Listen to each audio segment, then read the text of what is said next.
दत्त. आज आपण परमपूज्य श्रीदादा महाराजांच्या संती विसवाला ठावो यातील प्रकरण 5वं बघत आहोत.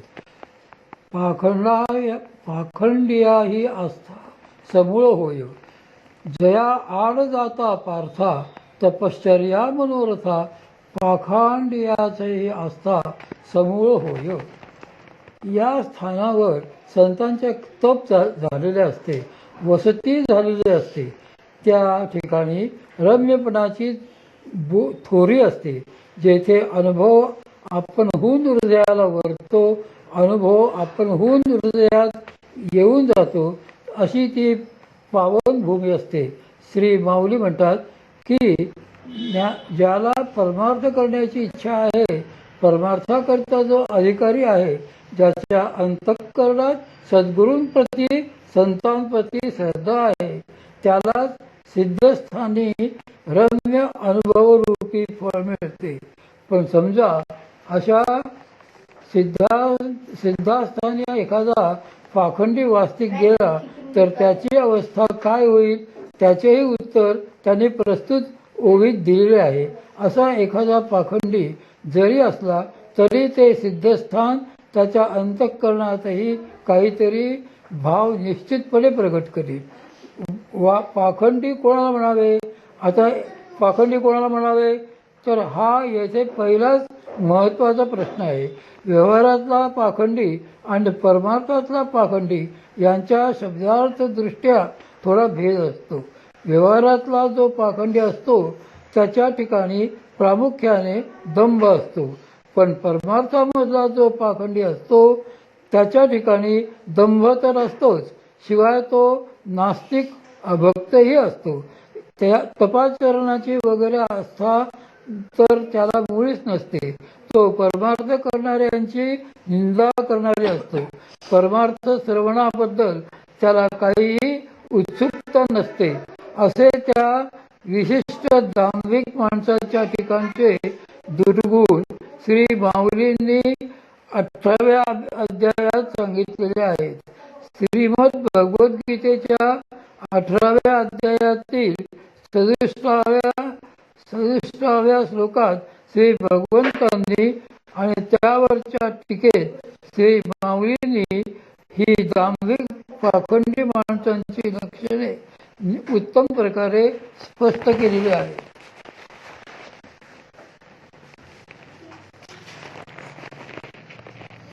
इदं ते ना तपस्काय ना भक्ताय कदाचन, न चाक्षुस्ते वाह्यं न च मां योऽभ्यसूयति.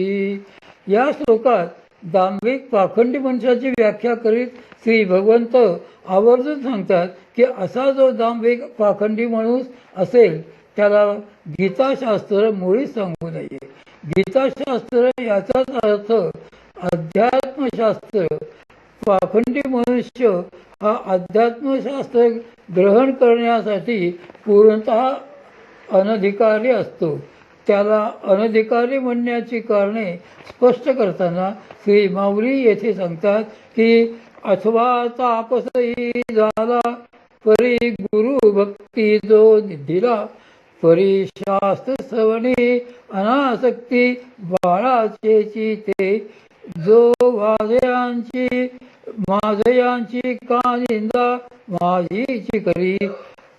ज्याच्यापाशी तप नाही त्याला हे गीताशास्त्र अध्यात्मशास्त्र तर सांगू नयेच. ते तपोहीना सर्वथा सांगावे नाव. पण जो तापसी असूनही गुरुभक्तीत ढिसाळ असतो त्यालाही ते सांगू नये. त्याला शास्त्र श्रवणाविषयी अभ्यासाविषयी आस्था नसते त्यालाही ते अध्यात्मशास्त्र सांगू नये. जो भगवंतांची त्यांच्या भक्तांची निंदा करतो त्याला हे शास्त्र मुळीच सांगू नये. श्री माऊलींनी येथे सगळी दांभिक पाखंडी व्यक्तींचीच लक्षणे उल्लेख केलेले आहे. तप संज्ञेचा अर्थ ही दांभिकांची लक्षणे नीट कळावीत म्हणून अगोदर तप कशाला म्हणायचे ते आपण पाहू. त्याची उत्कृष्ट धार्मिक व्याख्या श्री माऊलींनी 16व्या अध्यायात अशी केलेली आहे की तैसा स्वरूपाच्या प्रसरा लागी प्राणेंद्रिय शरीरा आठणी करणे जे वीरा तेची तप. आत्मस्वरूप प्रकट होण्यासाठी त्याचा विस्तार होण्यासाठी प्राण इंद्रिये आणि शरीर यांची आटणी करणे याला तप असे म्हणतात. परमपूज्य सद्गुरू श्री मामा यासाठी व्यवहारातील एक सुंदर उदाहरण देत असत. आपण दूध आटवले की त्या दुधात असलेले तूप प्रगट होते. दुधामध्ये असलेले तूप 2 प्रकाराने वेगळे काढता येते.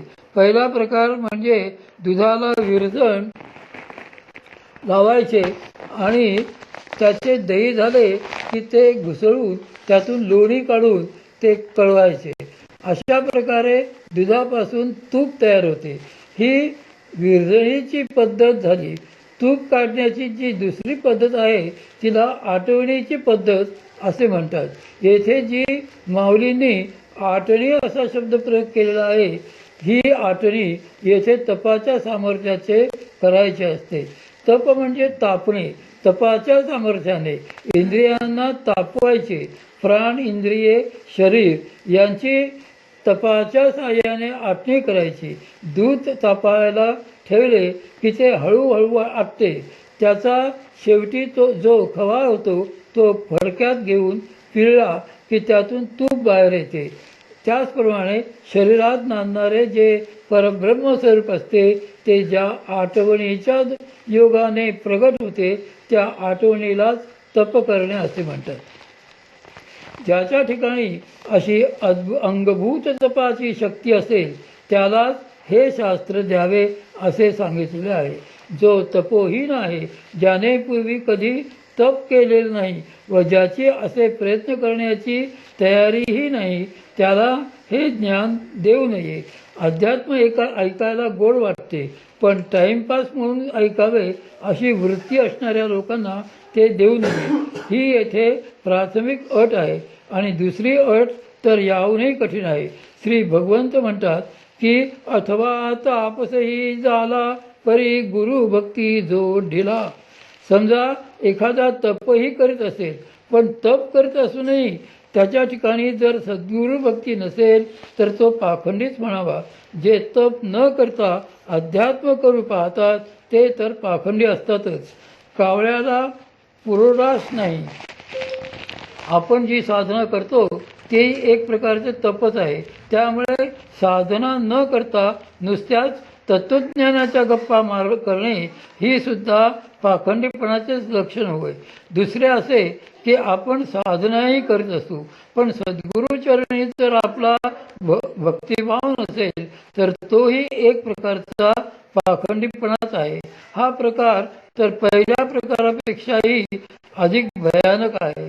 याचे कारण श्री माऊली असे सांगतात की ना तरी पुरोडाशु जैसा न पापे वृद्ध तरी वायसा गीता नेदी तैसी तापसा गुरु भक्तिहीना. एखादा साधक वयोवृद्ध आहे म्हणजे साधना नियमित करून त्याला खूप वर्ष झाली आहेत, पण त्याच्या हृदयात जर सद्गुरूंबद्दल भक्ती नसेल तर तो अध्यात्माचा अधिकारी ठरणार नाही का नाही तर त्यासाठी श्री माऊलींनी येथे एक मार्मिक दृष्टांत दिलेला आहे. शास्त्रानुसार कावळ्याला एकच महत्त्वाचा अधिकार असतो आणि तो म्हणजे पिंड ग्रहणाचा. पितरांच्या स्मरणार्थ जो पिंड देतात त्या पिंडाचे ग्रहण पितरांच्या अनुज्ञेनुसार कावळ्याने करायचे असते. निसर्गामध्ये काही प्राणी पक्षी असे आहेत की ज्यांच्यापाशी जन्मजात काही अतींद्रिय शक्ती आढळतात. त्यातल्या काहींना तर सूक्ष्म सृष्टी दिसते. सूक्ष्म स्वरूपातील पितर देवता पिशाचे वगैरेही त्यांना दिसतात. यात घुबड, कुत्रा, घोडा आणि कावळा यांचा प्रामुख्याने समावेश होतो. शास्त्रांनी यापैकी कावळ्याला पिंडग्रहणाचा अधिकार दिलेला आहे. श्री माऊली म्हणतात की समजा एखादा कावळा बरीच वर्षे असे पिंड घेऊन घेऊन म्हातारा झाला तर आपण असे म्हणतो की या कावळ्याचे फार तप झाले, बरीच वर्षे याने इमानी इद्वारे पिंड घेतलेले आहेत, त्यामुळे आता याला पुरोलाश म्हणजे यज्ञाचे द्रव्य हवीर द्रव्य द्यावे असे कोणी म्हणेल का?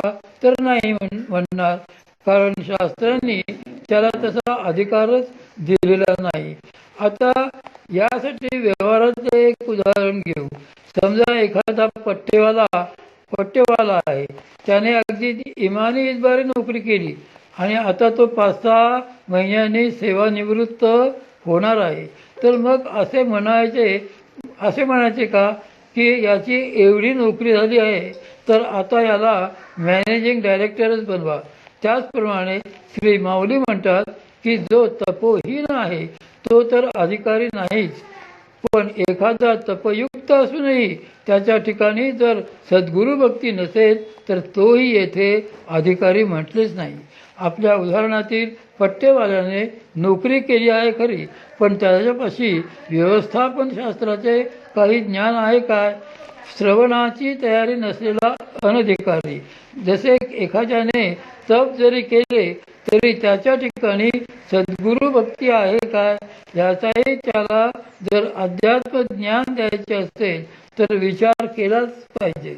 श्री संत कबीर महाराज म्हणतात की सद्गुरू भक्तीशिवाय सर्व काही व्यर्थ आहे.